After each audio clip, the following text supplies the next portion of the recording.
question. Was there any consideration given to doing underground when you rebuild the system? Yes, we thought about that. The problem with putting underground in this is some of the roughest terrain that we possibly could have. We would probably be, according to my engineers telling me, we'd be extending it 3 to 4 times the amount of time that it would take to get the underground back in. Yeah.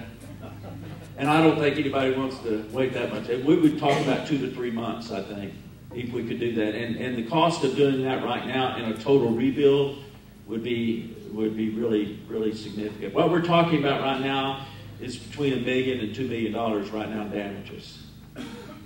So, is that going to affect our rates? No. Now that's a good question.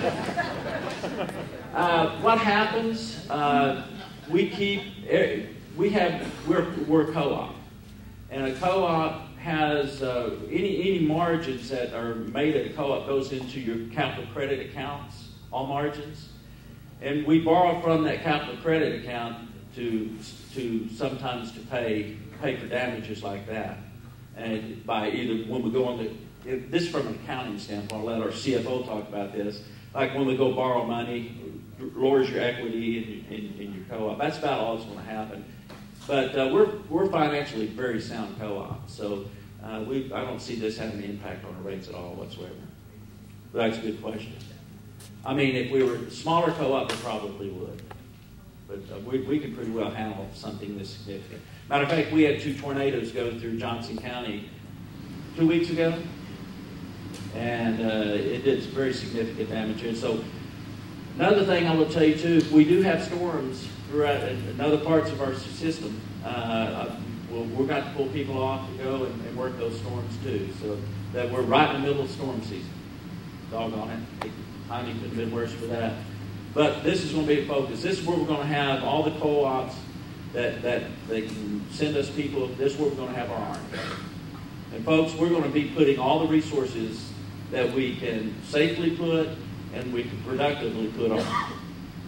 I mean, I'm telling you, we're not going to spare anything trying to get your services back on. But we've got to do it procedurally in a process. And that's what I was telling you a while ago. It's going to take a while for some of you at the end of the line to get power. But our goal right now is for Labor Day. For Memorial Day. Because we know that's a busy time for PK Lake. Yes, sir.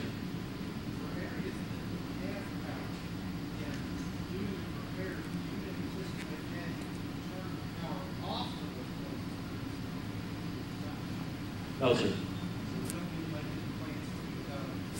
No, sir.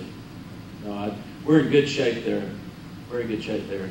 Now, I will tell you, the crew here at PK Lake, I can't say enough for those guys, Roger and that group. They have been going and going since probably last week sometime.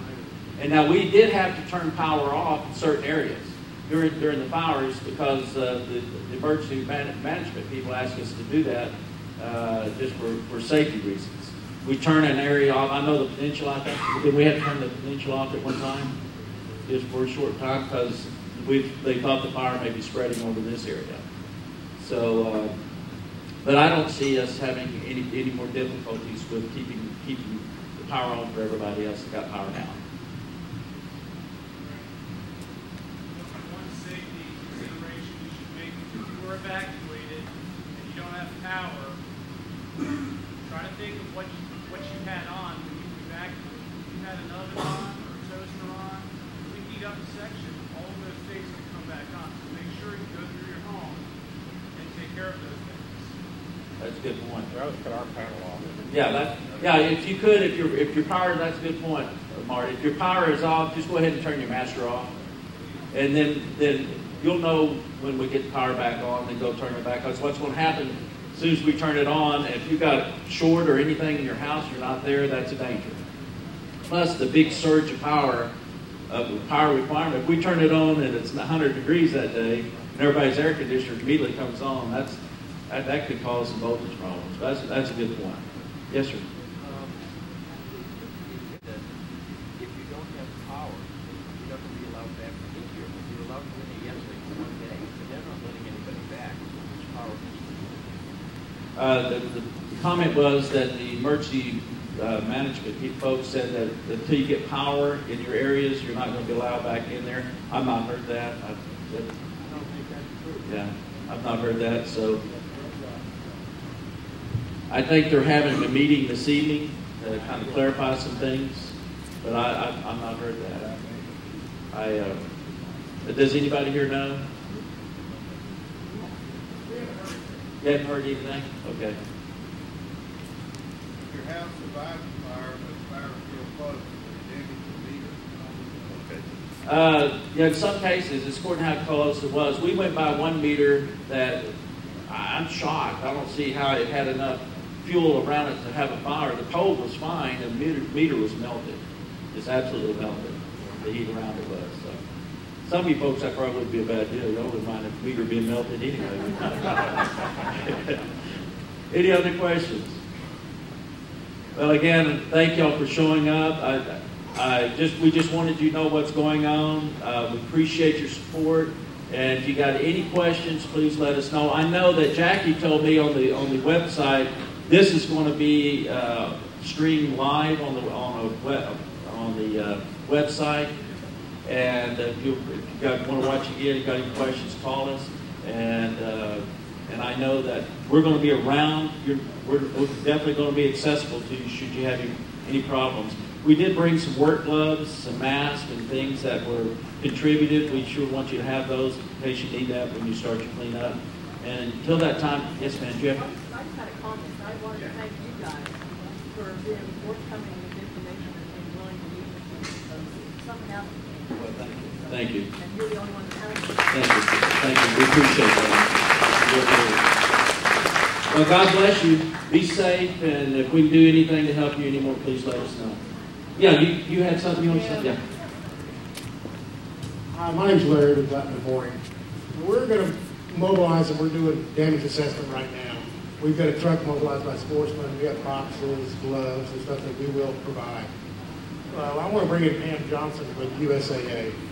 Does anybody have any insurance questions? She's their adjuster for USAA. Don't set me up like that. Well, any general thing that Then we you can did help not y'all see me. we can help y'all with. We'd like to try to address the houses that have smoke in them and try to get a priority list and get going. And then we can start working out the logistics of, can we bring generators in?